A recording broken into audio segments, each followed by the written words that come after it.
My name is Daniel Clark, and this is a review of a randomized controlled trial published in 2015 titled The Effects of Two Exercise Protocols on Postural Balance of Elderly Women.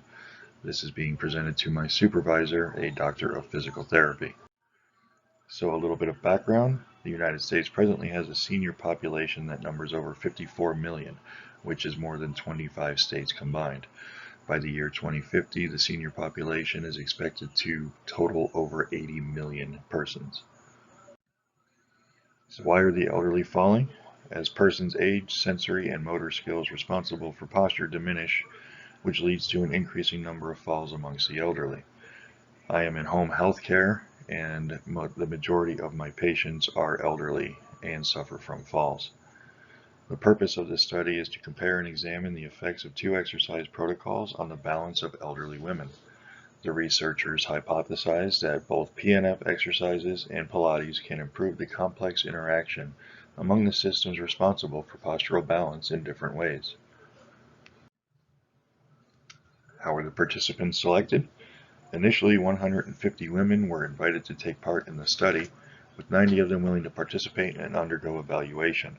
Of those 90 participants, 17 were eliminated secondary to the exclusion criteria, which included those with any impairment that would prevent them from performing the required tasks. Those remaining who met the inclusion criteria of being deemed sedentary via the International Physical Activity Questionnaire and age 60 to 80 years of age were enrolled in the study.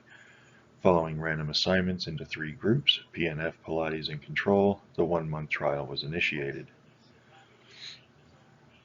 The timed up and go, functional reach, and Berg balance tests were performed and recorded along with the results of stabilometry measurements. Intervention sessions for PNF and Pilates groups lasted approximately 50 minutes each and took place 3 times per week. The PNF and Pilates sessions were led by physical therapists certified in Pilates and PNF. The control group was provided with no interventions. Evaluations were performed on all participants 24 hours before beginning and 24 hours following the conclusion of the study. The results of the trial included 58 participants who completed the program. A total of 12 sessions were performed by all participants in the PNF and Pilates groups.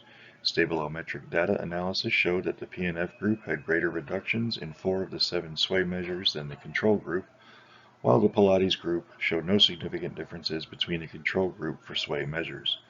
Examination of the results of the functional tests determined that participants in the PNF and Pilates groups exhibited improved performance in all 3 examinations when compared to the control group.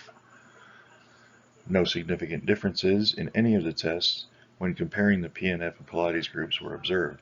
Women in the control group did not show significant differences in functional tests performed. Based on the observed results, the authors concluded that women in the PNF group demonstrated improved postural static stability as shown by evaluation of various stabilometric parameters. The researchers discovered significant increase in dynamic balance in both the PNF and Pilates groups. However, for the functional tests, the authors could not determine the difference between the PNF and Pilates groups due to the short duration of the trial.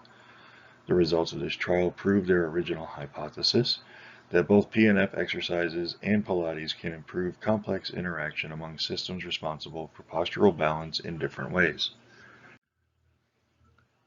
This trial definitely raises some questions of validity.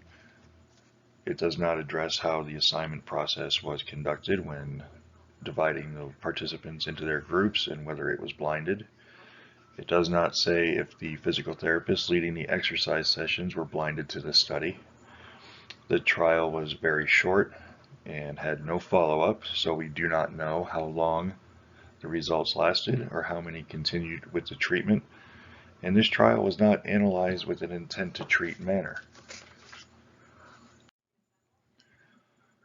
Overall, the premise of this study is a good one. However, due to the questions raised pertaining to the validity of this study, one must be skeptical basing their treatments for elderly patients on this trial. This topic has a potential to provide optimal alternatives that can be applied to increase balance in the elderly women as a rehabilitation tool as well as a preventative measure.